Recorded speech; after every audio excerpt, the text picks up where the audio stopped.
Vem comigo, guerreiros! Próximo tema é um tema muito bacana de se falar, que é a empenhorabilidade do bem de família. Gente, a empenhorabilidade do bem de família já caiu pela FCC no mínimo umas 2 vezes, como tema direto ou indireto para quem faz a prova de oficial de justiça avaliador.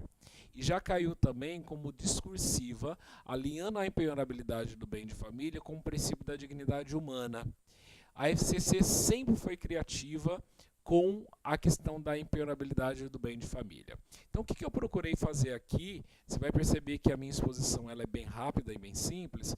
Eu procurei contextualizar o que é o bem de família, o que eu falo de bem de família legal, o que eu falo de bem de família voluntário, e trouxe também uma ideia um pouco mais processual, entendendo a empenhorabilidade do bem de família como matéria de ordem pública. Como já caiu muito essa questão que eu estou resolvendo com vocês, e nunca deram uma ênfase maior com relação à parte processual, se o juiz pode agir de ofício, ou até que momento eu posso falar, alegar a empenhorabilidade do bem de família, eu optei, foi uma opção do Alex, eu optei lá no finalzinho dos conceitos de trazer um posicionamento mais processual, que não cabe na dissertação, mas como você faz fichamentos de tema, eu creio que isso facilita muito para você, tá bom? Vamos trabalhar então? Vem comigo, olha só. O bem de família. Vai falar de bem de família, a primeira coisa que você tem que trazer é a classificação dele e o que ele protege. Bom, ele protege um direito fundamental que está elencado como um direito social, não é isso? Então eu trouxe o conceito lá, que o bem de família pode ser classificado em 2 espécies. 2 pontos. Ambos protegem o direito fundamental, a moradia, e a dignidade da pessoa humana perante a prevalência do mínimo existencial. Essa introdução é simplesmente formidável, né? Por quê? Porque eu venho e falo assim, olha, existem 2 espécies do bem de família, não falo quais são. Ponto. Ambos protegem o direito fundamental à moradia. Ponto, porque vai estar no espelho o direito à moradia. E a dignidade da pessoa humana perante a prevalência do mínimo existencial. Você pode ser devedor, mas eu tenho que garantir a você um mínimo existencial, né? Lembra do princípio da dignidade da pessoa humana? Vimos agora na execução também da execução menos onerosa ao devedor, né? Sempre prevalecendo a questão da prevalência do indivíduo como ser humano. Isso é muito importante.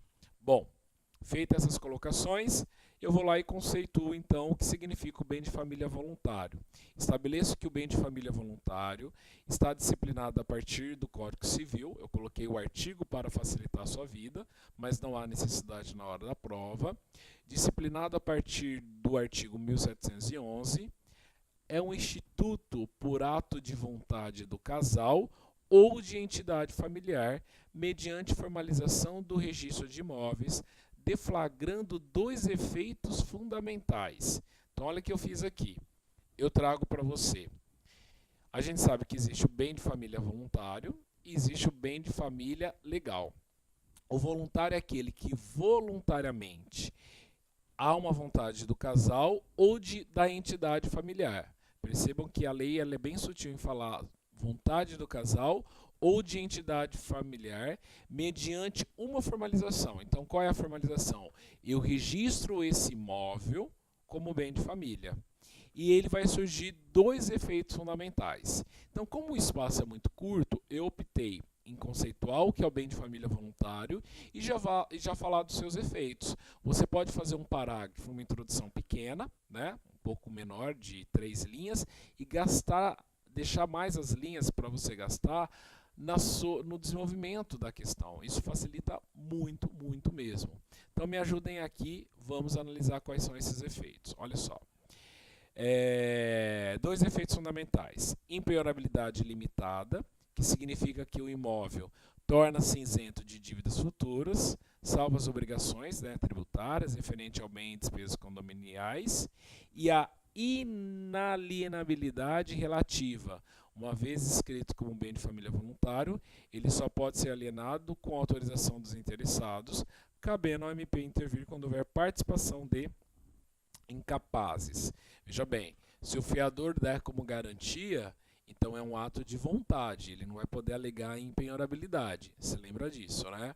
Mas quais são os efeitos? Os efeitos são uma impenhorabilidade limitada. Por que há uma impenhorabilidade limitada? Porque as dívidas do próprio imóvel, por exemplo, não garantem a impenhorabilidade, tá certo?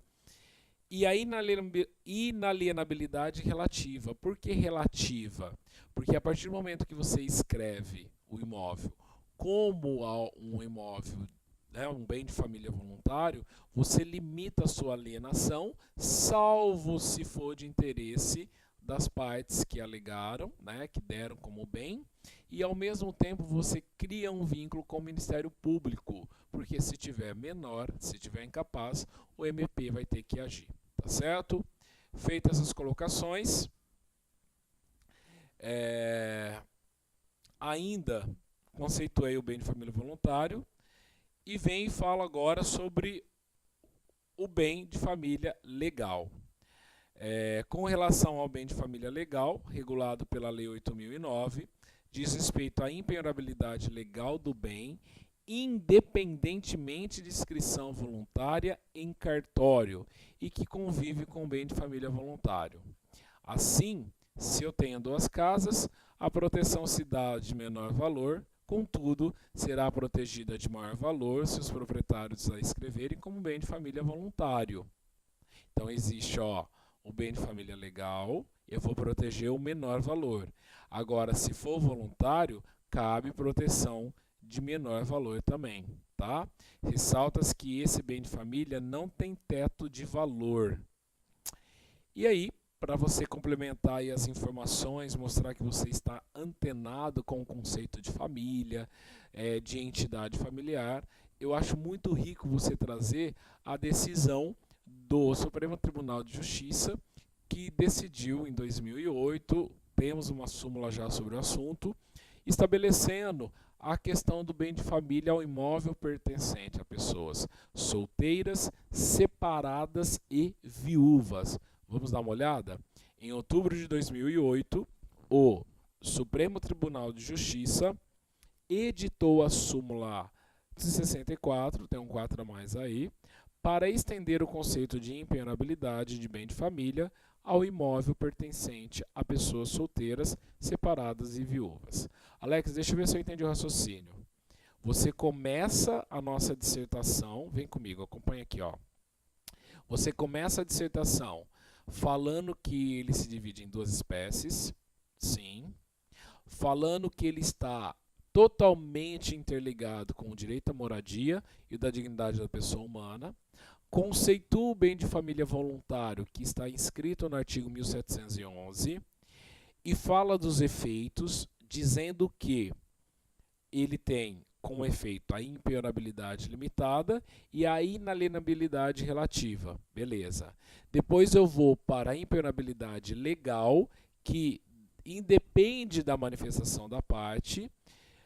Conceituo dentro da Lei 8.099, dou um exemplo prático e ainda trago um posicionamento do Supremo Tribunal de Justiça. É isso? É isso.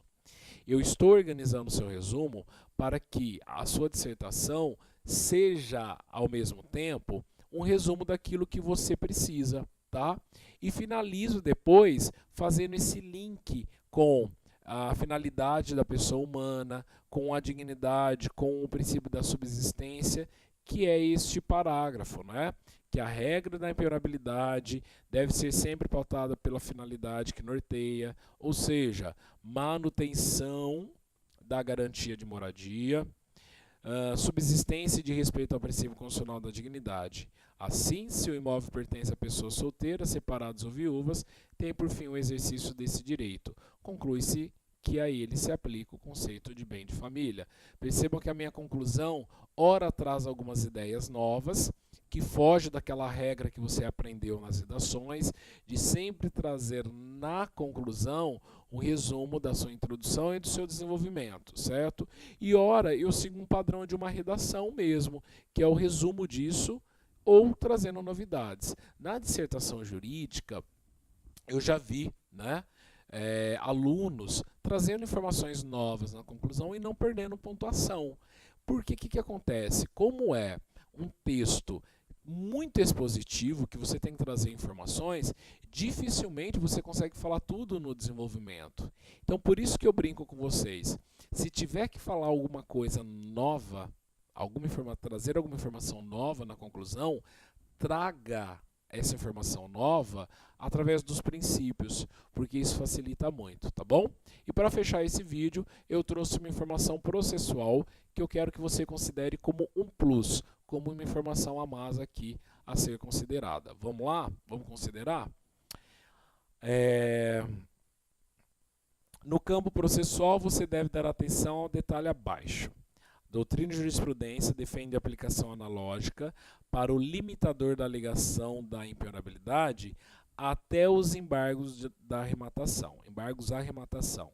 Então diz o seguinte, você vai alegar o instituto da impenhorabilidade do bem de família, no campo processual, o momento de você fazer isso é até os embargos à arrematação.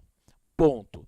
Não obstante, o Instituto é norma de ordem pública e não comporta renúncia antecipada, salvo indicação do bem pelo devedor em execução. Significa dizer que alguns defendiam que o fato de eu não alegar a impenhorabilidade logo no primeiro momento, que seria uma renúncia. Então você tem que ter esse fundamento, dizendo que é uma norma de ordem pública e que não comporta uma renúncia antecipada. O que comportaria aqui seria a indicação do devedor do bem na execução. Aí seria uma renúncia expressa, tá bom? Cuidado com esse assunto no campo processual, tendo em vista que a parte teórica já foi cobrada e agora ficaremos com a parte processual. Fechou? Mais um tema aí para o seu resumo. Estamos caminhando para a finalização dos nossos temas. Um abraço, valeu!